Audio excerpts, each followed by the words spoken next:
Network marketing industry में हर व्यक्ति चाहता है कि मेरे साथ ज्यादा से ज्यादा लोग ज्वाइन करें ताकि मैं उनकी मदद कर सकूं उनके सपनों को पूरा करने में और साथ ही मेरे सपने भी पूरे हों। तो आज आपकी ये चाहत मैं पूरी करने जा रहा हूं। आपको मैं आज एक ऐसा 5 स्टेप का प्लान शो फार्मूला देने जा रहा हूं जिसका ठीक तरीके से इस्तेमाल यदि आपने कर लिया तो आपको 100% ज्वाइनिंग मिलेगी। जी हां, बिल्कुल ठीक सुना आपने, आपको 100% ज्वाइनिंग्स मिलेगी। तो शर्त सिर्फ एक ही है कि इस वीडियो को आखिरी तक ध्यान से देखिएगा क्योंकि अधूरा ज्ञान हमेशा खतरनाक होता है। और be a champion in network marketing series का ये 12वां एपिसोड है। अगर पहले के 11 एपिसोड आपने नहीं देखे तो डिस्क्रिप्शन में उनका लिंक है, एक भी एपिसोड मिस मत कीजिएगा। और खास करके जो 11वां एपिसोड था यानी जस्ट इसके पहले वाला कि 80% नेटवर्कर करते हैं ये गलती, वो एपिसोड अगर आपने नहीं देखा तो उस एपिसोड को तो जरूर से देखिएगा, तभी आज के इस वीडियो का आपको पूरा फायदा मिल पाएगा। तो ये वीडियो देखने के बाद वापस जाइए और 11वां एपिसोड जरूर से देखिए। और मेरा चैनल अगर अभी तक आपने सब्सक्राइब नहीं किया है तो सब्सक्राइब कर लीजिए, बेल आइकन को क्लिक कर लीजिए ताकि मेरी हर नई वीडियो की नोटिफिकेशन आपको मिलती रहे और आप मेरी कोई वीडियो मिस ना कर दें। तो आइए हम बातचीत की शुरुआत करते हैं। Let's start. Great morning friends, मैं सचिन अग्रवाल आपका दोस्त। फ्रेंड्स, आज मैं आपको 5 स्टेप का एक ऐसा प्लान शो फार्मूला देने जा रहा हूं जो 100% काम करता है, यानी जिससे आपका बिजनेस बिल्कुल नेक्स्ट लेवल पे चला जाएगा। ट्रिमेंडस ग्रोथ आप महसूस करेंगे जो अब तक नहीं हुआ वो आने वाले कुछ महीनों में होगा अगर इस फार्मूले का इस्तेमाल ठीक से करना आपने शुरू कर दिया। हाँ, ये याद रखिएगा कि आज आपने ये पहली बार वीडियो देखा, आपने फार्मूले का इस्तेमाल किया तो आज ही आपको 100% रिजल्ट नहीं आएंगे, क्योंकि लोगों को ज्वाइन करवाना, लोगों को कन्विंस करना ये एक स्किल है। जैसे हारमोनियम बजाना एक स्किल है, गाना गाना एक स्किल है, तबला बजाना एक स्किल है, वैसे ही लोगों को प्लान दिखाना, ज्वाइन करवाना ये भी एक स्किल है। और कोई भी स्किल को डेवलप करने के लिए 2 चीजें चाहिए, नॉलेज प्लस प्रैक्टिस। तो नॉलेज मैं आपको देने जा रहा हूं, प्रैक्टिस आपको करनी है। जैसे जैसे आप प्रैक्टिस करते चले जाएंगे आपके ज्वाइनिंग का रेशियो बढ़ता चला जाएगा, ज्वाइनिंग की संख्या बढ़ती चली जाएगी और एक दिन ऐसा भी आएगा कि जिस व्यक्ति को आप टारगेट बना लेंगे उस व्यक्ति के 100% ज्वाइनिंग आपके साथ होगी। इस फॉर्मूले का पहला step, feel more comfortable to your prospect. अपने प्रोस्पेक्ट को और ज्यादा कंफर्टेबल महसूस करवाइए।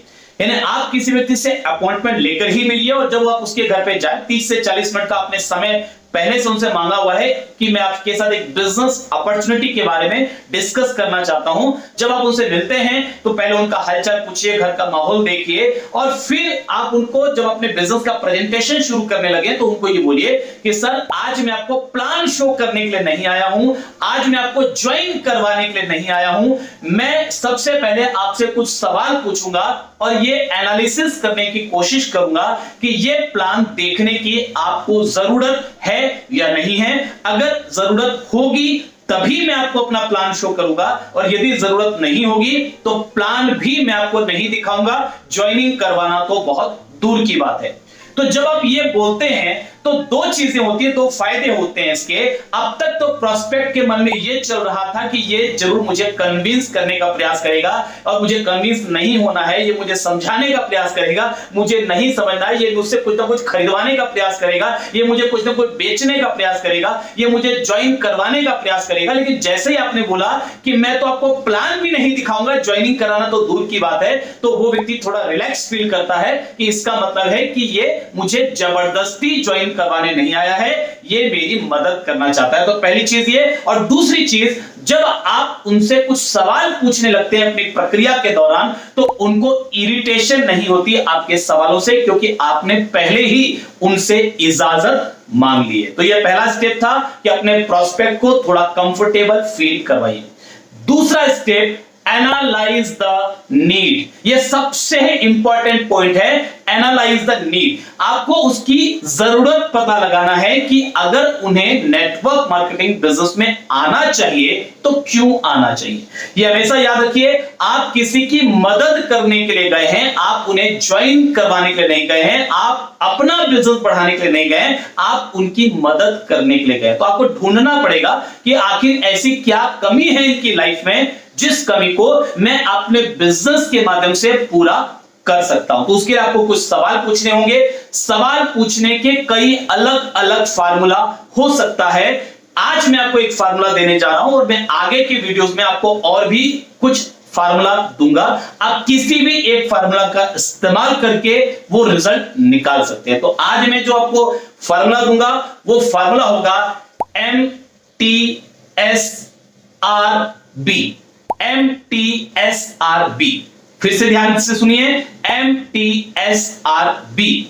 M for money, time, security, recognition and blessings. ये 5 चीजें हर व्यक्ति की ख्वाहिश में कहीं ना कहीं होती ही है, कोई कम कोई ज्यादा। लेकिन देखिए, ये 5 चीजें हर व्यक्ति को चाहिए, मगर इसमें से कोई एक या 2 चीज किसी पार्टिकुलर टाइम में किसी व्यक्ति की प्रायोरिटी लिस्ट पर पहले दूसरे नंबर पर होती है। तो आपको वो एक या 2 चीज पता लगानी है, वो आवश्यकता उसकी आपको ढूंढनी है। तो आपको कुछ सवाल पूछने हैं। तो सबसे पहले हम बात करते हैं M फॉर मनी। देखिए, money has not itself any emotional value. Money का खुद में, पैसों का खुद में कोई भावनात्मक मूल्य नहीं है। आपको तो भावनात्मक मूल्य ढूंढ के निकालना है, आपको तो उसके इमोशनल फैक्टर को ढूंढ करके निकालना है। देखिए, हमेशा याद रखिए कि यदि आप किसी व्यक्ति के दिल को छू पाए, एक छोटी सी स्टोरी मैं आपके साथ शेयर करता हूं। एक बार किसी हथौड़ी ने चाबी से, की से ये पूछा कि मैं बहुत कोशिश करके किसी ताले को तोड़ पाती हूं, लेकिन तुम ऐसा क्या करती हो कि कुछ ही सेकंड में ताले को खोल देती हो। तो चाबी बोलती है कि बहन, आप ताले को बाहर से खोलने की कोशिश करती हैं, इस वजह से आपको मेहनत ज्यादा लगती है और फिर भी ताला खुलता नहीं है, टूट जाता है। लेकिन मैं ताले के दिल पे जाती हूं, दिल को छूती हूं और ताला खुल जाता है। तो आपको भी लोगों के दिल को छूना है। ये हमेशा याद रखिए कि peoples are not logical, they are emotional. Logically तो हर व्यक्ति को नेटवर्क मार्केटिंग बिजनेस में आना ही चाहिए। सही, अगर कोई सही कंपनी है, नेटवर्क मार्केटिंग की कोई सही कंपनी है, ठीक कंपनी है और उसको ठीक तरीके से किया जाए तो नुकसान होने का चांस तो बिल्कुल भी नहीं होता। 0% चांस है नुकसान होने के, और फायदा या तो अच्छे प्रोडक्ट के रूप में या कम प्राइस के रूप में, या अगर काम करें तो अच्छी इनकम के रूप में, किसी न किसी रूप में फायदा तो होगा ही। तो जिस काम में नुकसान होने की संभावना बिल्कुल भी नहीं है और फायदा होने का कुछ ना कुछ चांस जरूर है, उस काम को भला कोई मना क्यों करेगा। हर व्यक्ति को ज्वाइन करना ही चाहिए, लेकिन हर व्यक्ति ज्वाइन नहीं करता। वही ज्वाइन करता है आप जिसके दिल को छू पाते हैं, आप जिसके इमोशंस को टच कर पाते हैं। तो आपको वो इमोशनल फैक्टर ढूंढ के निकालना है। तो पैसा अपने आप में कोई इमोशनल वैल्यू नहीं रखता। पैसे से वो क्या इस्तेमाल कर सकते हैं, क्या वो खरीद सकते हैं, क्या वो सिक्योरिटी हासिल कर सकते हैं, क्या वो रिकॉग्निशन हासिल कर सकते हैं। ज्यादा पैसा होगा तो किस प्रकार का सम्मान उनको मिलेगा, भविष्य में आने वाले किस विपत्ति से वो बच सकते हैं, वो चीजें उनके लिए इमोशनल वैल्यू रखती है। तो आपको वो चीजें ढूंढ के निकालनी होगी। तो आप कुछ सवाल पूछ सकते हैं। पहला, आप एक जनरल सवाल पूछ सकते हैं कि सर, अगर मान लीजिए आपकी आमदनी जो भी आ रही है वो 2 गुना हो जाए या 3 गुना हो जाए, तो आपकी लाइफ में आप क्या क्या चीजें बदलेंगे। और जब आप सवाल पूछ लेते हैं तो हमेशा ये याद रखिए, बीच में बोलने की जल्दबाजी ना करें। अगर वो थोड़ा समय ले रहे हैं, अगर वो खामोश हैं, अगर वो शांत हैं, तो उन्हें सोचने का पूरा मौका दीजिए। हड़बड़ी बिल्कुल मत कीजिए और एक डायरी और पेन लेकर के बैठिए और जो भी वो जवाब दे रहे हैं उन जवाब को नोट करते जाइए। इससे भी 2 चीजें होंगी। पहला, उस व्यक्ति को यह समझ में आएगा कि आप उस व्यक्ति की सच्चे दिल से मदद करने को इच्छुक हैं, आप उसकी बातों में रुचि ले रहे हैं। और दूसरी चीज, आपके पास पॉइंट्स डायरी में नोटेड होंगे, जब आप आगे की बातचीत करेंगे तो वो पॉइंट्स आपके लिए काम आएंगे। और जब आप उसका जवाब सुनते हैं तो आप उसके चेहरे की तरफ बड़े ध्यान से देखिए, आंखों से आंखें मिला करके बातचीत कीजिए, उसके फेस एक्सप्रेशन को देखिए, उसकी आंखों में कब नमी आ रही है, क्योंकि हो सकता है कभी कभी कोई इमोशनल सवाल ऐसा होगा जो उनकी आंखों में नमी ले आएगा। तो आपको ये चेक करना है कि कब उनकी आंखों में नमी आ रही है, कब वो इमोशनल हो रहे हैं आपकी बातचीत को सुनकर। तो उनके चेहरे के भाव को यदि आप ध्यान से देखेंगे तो उन्हें ज्वाइन करवाना आपके लिए बहुत ज्यादा आसान हो जाएगा।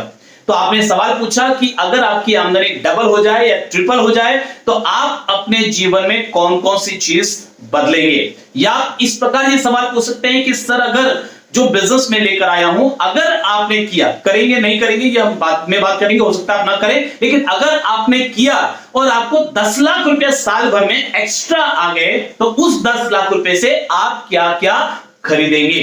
तो सवाल आपने पूछा और जो वो जवाब दे रहे हैं उसको बाकायदा आप नोट डाउन कीजिए। तो पहला हो गया जनरल सवाल। दूसरा, व्यक्ति की इच्छा कहीं ना कहीं मन में होती है कि एक अच्छा सा मकान मेरे पास हो, उस पैसे से वो मकान खरीद सकता है। तो आपका अगला सवाल मकान से रिलेटेड होगा कि सर, अगर आपके पास पर्याप्त पैसे हों तो ये जो घर है ये क्या आपका अपना है? बोले हाँ मेरा अपना है। तो सर, इसमें आप क्या क्या चीजें ऐड करना चाहेंगे?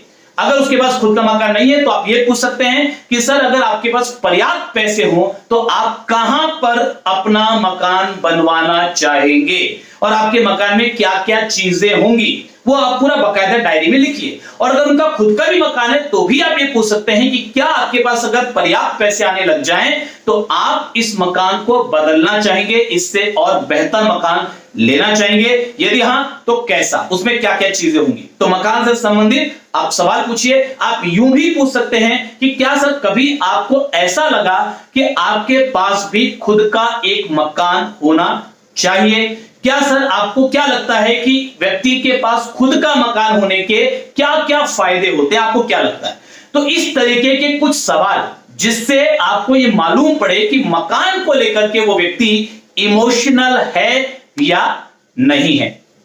अगला सवाल, पैसों से वो एक कार ले सकते हैं, तो आपका सवाल कार से रिलेटेड होना चाहिए कि सर, कभी ऐसा आपके पास कार है क्या? पहले पूछ लीजिए। अगर व्यक्ति बोले कि हाँ मेरे पास कार है तो आप उनसे यूं पूछ सकते हैं कि सर, अगर आपके पास पर्याप्त पैसे हो, आपको अगर महीने के 1 लाख रुपए 2 लाख रुपए एक्स्ट्रा आने लग जाएं तो क्या कोई ऐसी कार है जो आप खरीदना चाहते हैं, यानी इस कार को आप बदलना चाहते हैं, बदल करके कोई दूसरी इससे बेहतर कार आप अगर खरीदने का मौका आपके पास हो तो वो कौन सी कार होगी? क्या आप खरीदना चाहेंगे? अगर खरीदना चाहेंगे तो वो कौन सी कार होगी? यानी आप उस कार को बदलने के ऊपर उससे बात कर सकते हैं। और अगर उसके पास कार नहीं है तो आप उनसे यूं पूछ सकते हैं कि सर, क्या कभी आप अपनी मोटरसाइकिल पर अपने परिवार के साथ मार्केट गए और ऐसा हुआ कि अचानक बारिश शुरू हो गई? अक्सर लोगों के साथ ऐसा होता ही है। बोलेगा हाँ ऐसा हुआ। तो आप उनसे फिर पूछिए कि सर, जब उस समय आप परिवार के साथ भीग रहे होते हैं और आप देखते हैं कि कोई व्यक्ति अपने परिवार के साथ कार में आराम से है और वो बारिश उनका कुछ भी नहीं बिगाड़ पा रही, तो आपको कैसा महसूस होता है? क्या आपको कभी ऐसा लगा कि आपके परिवार को भी इस तरीके से कार में सफर करवाना चाहिए? तो इस तरीके के कुछ सवाल जिससे कि वो जो उसकी चाहत दबी हुई थी वो उभर कर सामने आए और आपको ये मालूम पड़े कि वो व्यक्ति उन चीजों को लेकर इमोशनल किस हद तक है या नहीं है, और है तो किस हद तक है। और क्या कर सकते हो पैसों से? बच्चों की अच्छी शिक्षा। हर व्यक्ति अपने बच्चों की अच्छी शिक्षा करवाना चाहते हैं, तो आप उनसे पूछ सकते हैं कि सर, आपके बच्चे कौन से स्कूल में पढ़ते हैं? सर, आपके शहर का सबसे बढ़िया स्कूल कौन सा है? तो आपके बच्चे सर उस सबसे बढ़िया स्कूल में क्यों नहीं पढ़ते हैं? अब वो बता सकता है कि भी पैसे की कमी है या जो भी।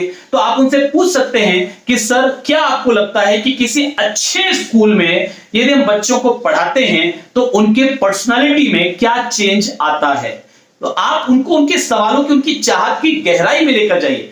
क्या लगता है आपको कि क्या परिवर्तन आता है किसी बच्चे को हम अच्छे स्कूल में भेजते हैं? देखिए यही चीजें तो आप भी उनको बता सकते हैं, लेकिन आप अगर बताएंगे तो ये आपका विचार होगा, उनका खुद का विचार नहीं होगा। और वो बिजनेस में ज्वाइन तब करेंगे जब ज्वाइन करना उनका खुद का विचार हो। या ज्वाइन कर भी लेंगे मान लीजिए आपकी बातों पे, तो भी काम तभी करेंगे जब का ज्वाइन करने का जो फैसला था वो उन्होंने खुद अपनी भावनाओं में लिया हो। तो पूछ सकते हैं आप उनसे कि सर अगर आपके पास मौका हो, पैसे की चिंता ना हो, तो क्या आप अपने बच्चों को सबसे बढ़िया स्कूल में पढ़ाना चाहेंगे? सर जो काम मैं आपके पास लेकर आया हूं, अगर आपने किया, खूब पैसे कमा लिए, तो क्या आप अपने बच्चों को किसी अच्छे स्कूल में पढ़ाना चाहेंगे? और यदि हाँ, तो क्या कोई ऐसा स्कूल आपके दिमाग में है, आपके जेहन में है? और वो क्या कर सकते हैं पैसों से? वो पैसों से घूम फिर सकते हैं। हर व्यक्ति का सपना होता है कि हम घूमे फिरे, एंजॉय करें। तो उनसे आप पूछ सकते हैं कि सर हर साल आप घूमने के लिए अपने परिवार को कहां लेकर के जाते हैं? क्या आप फॉरेन ट्रिप्स कर चुके हैं? भारत में आप कहां कहां पर जा चुके हैं? और कौन कौन सी ऐसी सुंदर जगह है जहां आप घूमना चाहते हैं, जहां आप अभी नहीं जा पाए? अगर आपके पास पर्याप्त समय हो, पर्याप्त पैसा हो, तो आप कहां कहां अपने परिवार को लेकर जाना चाहेंगे? तो इस प्रकार के सवाल उस व्यक्ति को अपने सपनों की गहराई में लेकर के जाएंगे और आपको ये मालूम पड़ेगा कि किस सपने को लेकर के वो इमोशनल है। तो ऐसे कुछ सवाल आप पैसों से संबंधित पूछ सकते हैं। दूसरा है टाइम। हर व्यक्ति के पास समय की कमी है। आप पूछ सकते हैं उनसे कि सर क्या आप अपने परिवार को पूरा वक्त दे पा रहे हैं? क्या आपके बच्चे खुश हैं कि जितना समय आप उनको दे पा रहे हैं? क्या कभी आपके मन में ऐसा कोई अफसोस होता है कि काश मैं अपने बच्चों को अधिक समय दे पाता, कि काश मैं अपनी पत्नी को अधिक समय दे पाता, कि काश मैं अपने माँ बाप को अधिक वक्त दे पाता? अगर आपके पास सर पर्याप्त समय हो तो आप अपने बच्चों के साथ क्या खेलना चाहेंगे? क्या कोई ऐसी हॉबी है सर आपकी जो आप पहले करते थे लेकिन अब समय नहीं होने की वजह से आप नहीं कर पा रहे हैं? आपको बचपन में बहुत अच्छा लगता था लेकिन अभी अच्छा भी लगता है, मगर समय नहीं होने की वजह से आप नहीं कर पा रहे हैं। तो ऐसे कुछ सवाल जिससे उसको ये महसूस हो कि समय की उसके लाइफ में इंपॉर्टेंस है। चौथी चीज है रिकॉग्निशन, मान सम्मान। देखिए हर व्यक्ति के अंदर में दबी हुई एक इच्छा होती है कि मुझे सम्मान मिले, तो उस इच्छा को बाहर निकाल सकते हैं। आप चेक कर सकते हैं कि ऐसी कोई इच्छा उस व्यक्ति के मन में है या नहीं है। आप उनसे यूं पूछ सकते हैं कि सर क्या कभी स्कूल में कोई ट्रॉफी या मेडल, स्कूल में या कॉलेज में या कभी भी किसी अच्छे काम के लिए आपको कोई ट्रॉफी या मेडल मिला है? अगर वो व्यक्ति बोलता है हाँ मिला है, तो आप उसे पूछ सकते हैं कि सर उस समय आपको कैसा महसूस होता है? क्या आप चाहते हैं सर कि हर 3 महीने में या हर 6 महीने में आपको हजारों लोगों के बीच में इस तरीके से ट्रॉफी या मेडल मिले? क्या आप चाहते हैं सर कि पूरे जैसे कोई सेलिब्रिटी होते हैं, शाहरुख खान है, सलमान खान है, अमिताभ बच्चन है, जिनको क्या पूरे हिंदुस्तान के लोग जानते हैं, क्या कभी आपके मन में ऐसी इच्छा हुई कि कोई ऐसा काम आप करें जिससे कि हिंदुस्तान के हर शहर में, हर राज्य में आपको भी लोग जाने? क्या कभी सर ऐसी कोई इच्छा आपके मन में आई कि लोग आपसे ऑटोग्राफ लें? क्या कभी कोई ऐसी इच्छा आपके मन में आई सर कि लोग आपके साथ फोटो खिंचवाना चाहें, लोग आपके साथ आपसे मिलना चाहें, आपसे हाथ मिलाना चाहें? तो आप पता लगाइए कि उसके अंदर रिकॉग्निशन को लेकर के किस तरीके की भावनाएं हैं। और 5वीं चीज है ब्लेसिंग्स, लोगों की दुआएं। और दुआएं प्राप्त करने के लिए लोग क्या करते हैं? लोग लोगों की मदद करते हैं। तो आप उनसे पूछिए कि सर जो भी काम आज आप कर रहे हैं, आप कितने लोगों को रोजगार दे पा रहे हैं? आप कितने लोगों को अपनी इनकम बढ़ाने का जरिया दे पा रहे हैं? क्या कोई ऐसा काम आप कर रहे हैं कि लोग आपको दुआएं दें, जीवन के साथ भी दें, और जब हम इस दुनिया में ना रहें तब भी वो याद करें और दुआएं दें? क्या ऐसा कोई काम आप कर रहे हैं? क्या आप हजारों लोगों की जिंदगी बदल पा रहे हैं? क्या कोई ऐसा मौका मिले तो आप लोगों की जिंदगियां बदलना चाहेंगे?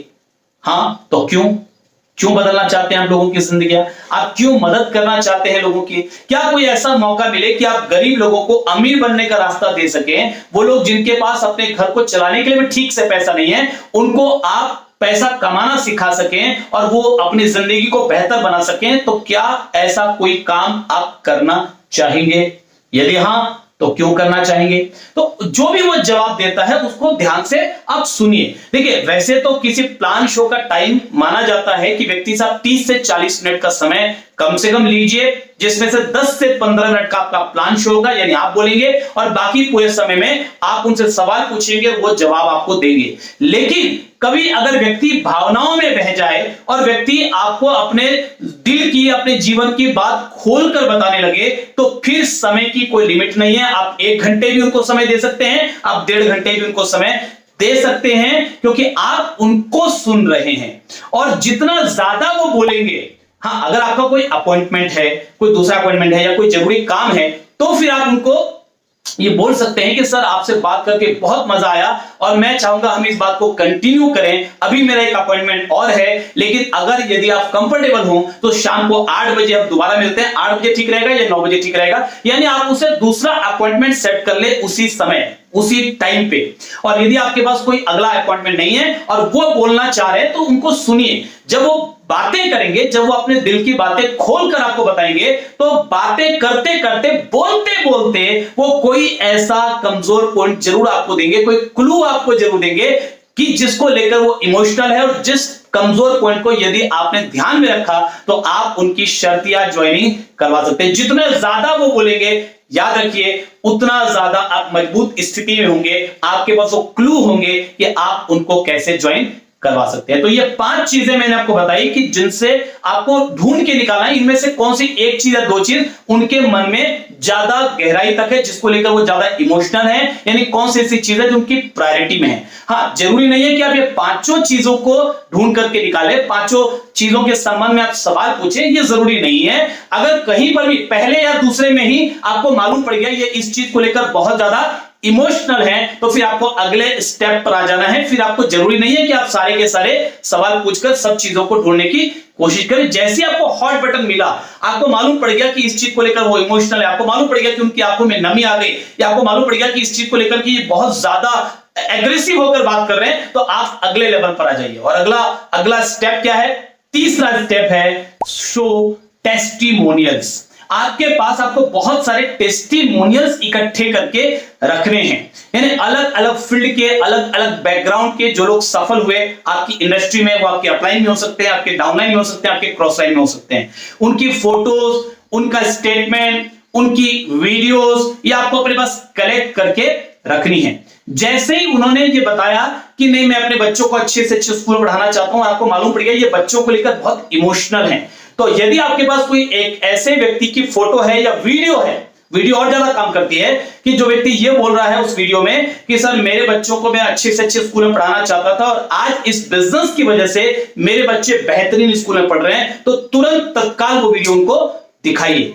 अगर वो व्यक्ति ये चाहते थे कि मैं बहुत अच्छा घूमूं फिरूं, एंजॉय करूं, वो उनका इमोशनल पॉइंट है, तो आपके पास अगर ऐसी कोई टेस्टिमोनियल्स है कि जैसे मान लीजिए या तो आप खुद भी हो कि आपने अपनी कंपनी का कोई टूर किया हो, उसकी फोटोज हो, उसकी वीडियोस हो, और आपने नहीं किया, आप नए हैं, आपके अपलाइन ने किया होगा, क्रॉस लाइन ने किया होगा, तो वो फोटोज, वो वीडियोस आप उनको दिखा सकते हैं कि सर देखिए इस तरीके से हमारी कंपनी में टूर होता है और ये लोगों ने टूर अचीव किया, लोग एंजॉय कर रहे हैं, जो सपने आपके हैं वो सपने देखिए इन लोगों के पूरे हो चुके हैं, हो रहे हैं, आपके भी हो सकते हैं। अगर वो डॉक्टर हैं और आपके बिजनेस में किसी डॉक्टर ने सफलता हासिल की है, तो आप उनको वो डॉक्टर का वीडियो या फोटो दिखा सकते हैं या उनका स्टेटमेंट दिखा सकते हैं कि सर ये डॉक्टर हैं और समय निकालकर इन्होंने ये बिजनेस किया और इनके बड़े सपने थे और देखिए आज इनके सपने किस तरीके से पूरे हो रहे हैं। तो व्यक्ति अपने सेम बैकग्राउंड के लोगों से बहुत ज्यादा इंस्पायर होता है, मोटिवेट होता है। अगर वो डॉक्टर है तो डॉक्टर का वीडियो दिखा सकते हैं, किसान है किसान का वीडियो दिखा सकते हैं, मजदूर है मजदूर का वीडियो दिखा सकते हैं, नौकरी करते हैं तो एक दूसरे नौकरी करने वाले का वीडियो दिखा सकते हैं, व्यापार करते हैं तो दूसरे व्यापार करने वाले का वीडियो दिखा सकते हैं। और दूसरा वो अपने सपनों से रिलेटेड वीडियो से या सपनों से रिलेटेड टेस्टिमोनियल से मोटिवेट होता है कि उसका सपना घूमने का है तो कोई घूमने फिरने का वीडियो आप दिखा सकते हैं। उनका सपना है कि मैं बच्चों को अच्छी शिक्षा दे रहा है तो बच्चों को अच्छी शिक्षा जिन्होंने इस बिजनेस के माध्यम से दी, आप उनका टेस्टिमोनियल दिखा सकते हैं। तो थर्ड पॉइंट था शो टेस्टिमोनियल। ये बहुत इफेक्ट करेगा, जबरदस्त काम करेगा आपके इस पूरे प्रोसेस में। एंड फोर्थ है ट्रायल क्लोजिंग, यानी अब आपको उनको प्लान के लिए बात नहीं करना, आपने उनका वो पॉइंट ढूंढ लिया, इमोशनल पॉइंट ढूंढ लिया, तो अब आप उनसे डायरेक्ट बात कीजिए कि सर जैसा कि आप देख रहे हैं कि जो चीजें आप चाहते हैं वो चीजें इस बिजनेस में ऑलरेडी लोगों को मिल रही है, तो अब हम 1 मिनट भी देर किए बिना इस बिजनेस की शुरुआत करते हैं, क्योंकि यहां पर खोने को कुछ भी नहीं है, तो आप बिजनेस ज्वाइन करने के बाद प्लान देखना चाहेंगे या बिजनेस ज्वाइन करने से पहले प्लान देखना चाहेंगे? तो जरूरी नहीं है पहले प्लान देखना। यदि आप ज्वाइन करने का मन बना चुके हैं तो चलिए ज्वाइन करते हैं और फिर उसके बाद मैं आपको प्लान शो कर दूंगा।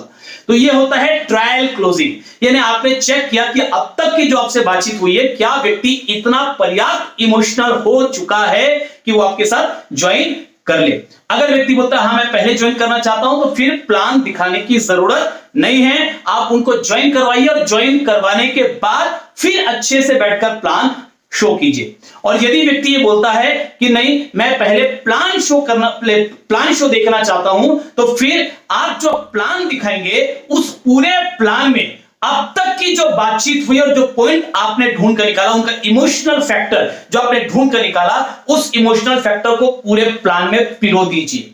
पूरे प्लान में उसको उस मसाले को भर दीजिए। जैसे मान लीजिए उन्होंने बोला कि मैं अपना खुद का मकान बनाना चाहता हूं। आपको मालूम पड़ गया ये मकान को लेकर इमोशनल है, ये मकान मालिक से परेशान है, किराए के मकान में रहते रहते परेशान हो गए हैं, खुद का मकान लेना चाहते हैं। तो आपके पूरे प्लान में सर ये इस तरीके से रॉयल्टी आती है, इस तरीके से इनकम आती है, आप अपना खुद का मकान खरीद सकते हैं। जब आप इस लेवल पे आ जाते हैं तो आप इतने लाख का मकान ले सकते हैं। जब आप इस लेवल पे आ जाते हैं तो और बड़ा मकान आप ले सकते हैं। इस पूरे प्लान में उनके ड्रीम को आपको पिरो देना है, जिससे उनको ये लगे कि ये प्लान मेरे लिए ही बना है।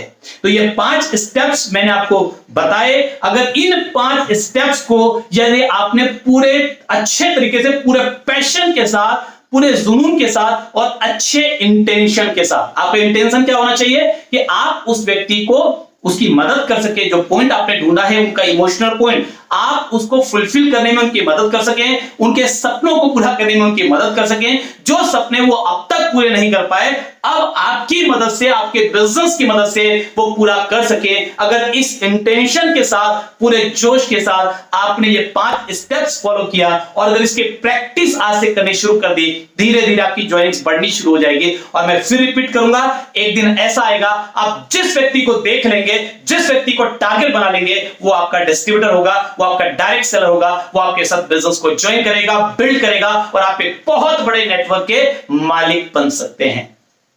तो आज की वीडियो यदि आपको अच्छी लगे तो शेयर कीजिए हर उस व्यक्ति के साथ जिसको आप नेटवर्क मार्केटिंग इंडस्ट्री में कामयाब देखना चाहते हैं, जिसके सपने आप पूरे होते हुए देखना चाहते हैं। अपने टीम के हर व्यक्ति के साथ शेयर कीजिए ताकि आपकी टीम का हर व्यक्ति ज्वाइनिंग कराने में एक्सपर्ट हो जाए और आपके पास एक बड़ी टीम डेवलप हो सके। ज्यादा से ज्यादा लोगों को शेयर कीजिए, बिकॉज शेयरिंग इज केयरिंग। और चैनल सब्सक्राइब नहीं किया तो कर लीजिए, मैं ऐसी वीडियो आपके लिए लगातार लेकर आता रहूंगा। और एक निवेदन आपसे करूंगा, आज के इस 5 स्टेप्स को यदि आपने फॉलो किया और उससे आपको जो रिजल्ट्स आए, तो आप रिजल्ट आने के बाद नीचे कमेंट में आकर जरूर से लिखिएगा कि सर हमने ये स्टेप को फॉलो किया इस तरीके से और ये रिजल्ट्स आए। आपके टेस्टिमोनियल से, आपके रिजल्ट से और बहुत सारे लोगों का हौसला बढ़ेगा और उनके भी सपने पूरे होंगे। आप और हम मिलकर बहुत सारे लोगों की मदद कर सकते हैं। आप बहुत ज्यादा कामयाब हो इस इंडस्ट्री में, मैं आपको दिल से बहुत सारी शुभकामनाएं देना चाहता हूं।